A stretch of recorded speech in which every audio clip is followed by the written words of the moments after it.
Have you ever been frustrated after you've hired somebody, 2 weeks later they get hurt on the job, and then you find out later that this was an aggravation of a pre-existing condition and this person has had 3 previous back injuries? The best defense is a good offense.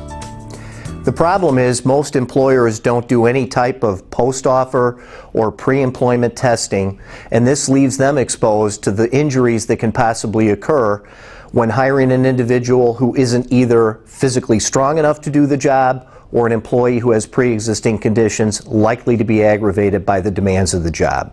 The best solution that we've found so far is a test that can be done on a pre-employment basis that has a 99% certainty of matching the capabilities of the worker to the physical demands of the job. The employers who do pre-employment or post-offer strength testing, for the most part, use a traditional technique that involves sending the applicant to a physical therapy location where the applicant is required to go through a series of exercises that simulate the job.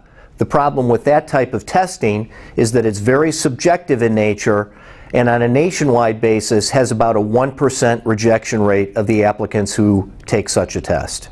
After evaluating the situation, we found a technology called Isokinetic strength testing. This is a technology that was originally developed to rehabilitate workers injured on the job, athletes injured in the performance of their sport. This technology, however, is capable of objectively measuring the strength of a candidate in 3 primary body parts. Because it's an objective test, it's much more capable of successfully placing that applicant to the physical demands of the job that's being offered. When we evaluated an investment in this technology, we compared the rejection rate of the traditional form of pre-employment or post-offer strength testing versus what the technology offered. With the technology that we've invested in, it has a rejection rate of approximately 15% in a population of candidates sent for a strength test.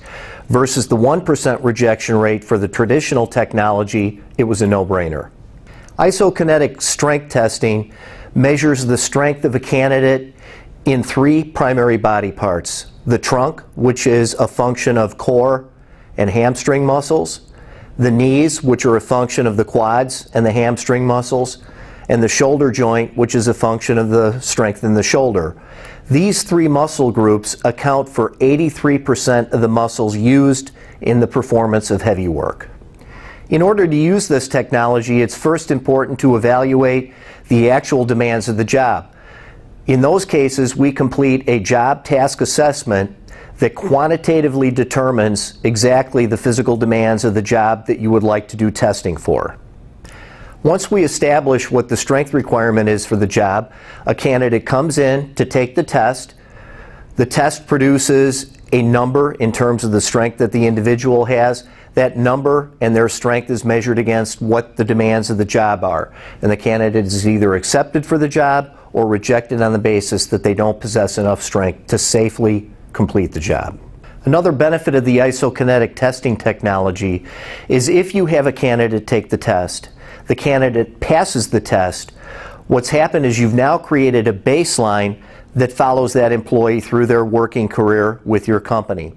If the employee at some point in the future claims an injury to one of the 3 body parts tested, during the handling of the claim, they take the test again. The results of the test are compared against their baseline. And at that point, it's determined whether or not that employee has suffered an injury based upon their loss of use compared to the baseline. It's important to understand that this test doesn't have to be applied for every candidate that comes to your company. Clerical jobs, lighter duty jobs don't have to be tested, and that's legal under the ADA. We recommend testing the most physically demanding jobs and as many jobs as you possibly can that do require some level of physical exertion. Many employers are extremely concerned about the legality of performing pre-employment or post-offer testing. That was a concern that we needed to address. What we learned is that performing strength testing on a pre-employment basis subjects the employer to less legal liability than the traditional form of post-offer strength testing, and therefore is the better choice for employers. Many employers are concerned about the Americans with Disabilities Act, the ADA, and the impact that that has on hiring decisions. The Isokinetic strength test, because it is measuring a person's ability to complete a job, is a legal test under the ADA. We oftentimes compare it to filling a data entry job where an applicant is required to type 80 words per minute.